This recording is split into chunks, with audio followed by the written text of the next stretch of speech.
Gawa tayo guys ng version ko ng peri-peri chicken. So, bell pepper. Natin dyan. 2 teaspoon salt. Black pepper.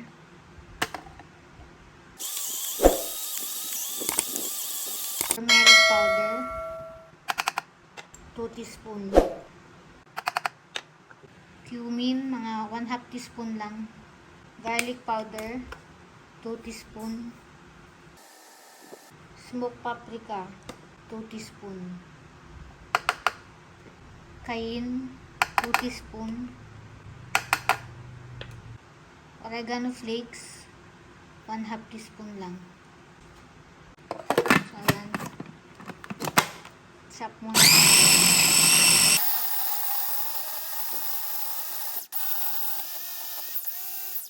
So, ito yung gawa ko. So, imamarinate natin yung chicken gamit tong peri-peri na timpla. Version ko lang to So, hindi ako gumagamit nung nasa bote. So, ayan. Marinate na natin yung chicken.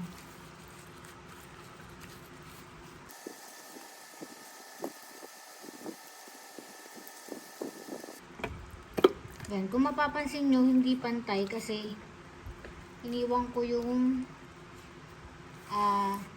itong part na to. Kasi gusto nila yan. Hindi ko siya tinanggal. Hindi ko na to isi-sear sa pan kasi didiretso ko na tong i-grill doon sa oven. So, kung mapapansin nyo, yung right hand ko ang ginagamit ko para i-spread yung paste.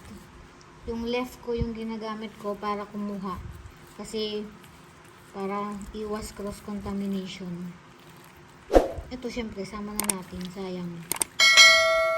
Tapos, later, around sabihin natin mga after 30 minutes or so, o 20 minutes, dadagdagan ulit natin itong paste na.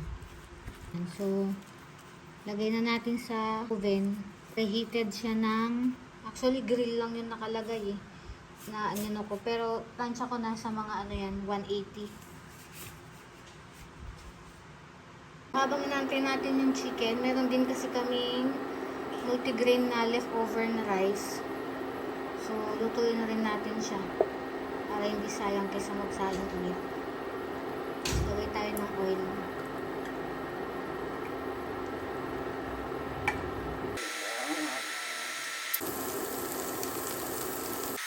So yan, naglagay na ako ng oil. Ayan, butter. Ayan, onion. Tapos, lagay na natin yung garlic. Tama na rin natin yung bell pepper.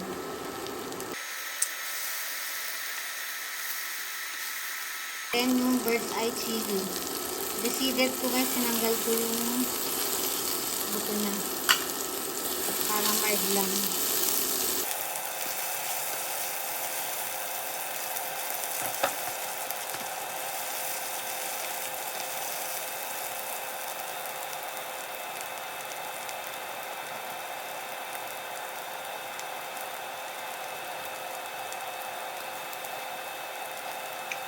Then, lagay na natin yung tomato paste. And then, ito yung seasoning na pinaghalo-halo ko lang. 1/2 teaspoon lang to ng salt. Tapos, 1/4 teaspoon ng cayenne, 1/4 teaspoon ng cumin, paprika, and coriander. Tapos, meron ding oregano flakes. And, syempre, wag natin kakalimutan yung black pepper. Pwede nyo tikman muna kung okay na sa inyo yung saltiness na. Pwede namang mag-add kung kulang, pati yung anghang. So, lalagay na natin yung leftover na multigrain rice. Ano to brown. Tapos may konting-konting black. Tapos merong adlay.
See guys, napaka-juicy niya.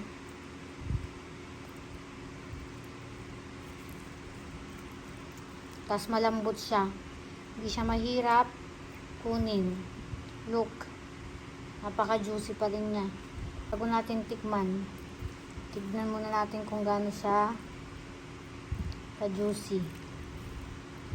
There. Kita nyo? Cook through sa loob. Ginawa ko, low heat lang siya for 1 hour and 15 minutes. And then, nilipat ko siya sa grill for 10 minutes. So, di ako kumakain ng rice. Ito na lang tikman natin.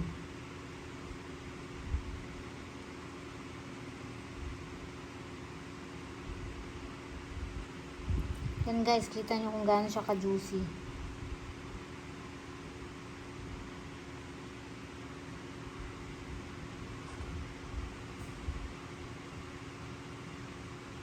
Yan, tikman natin.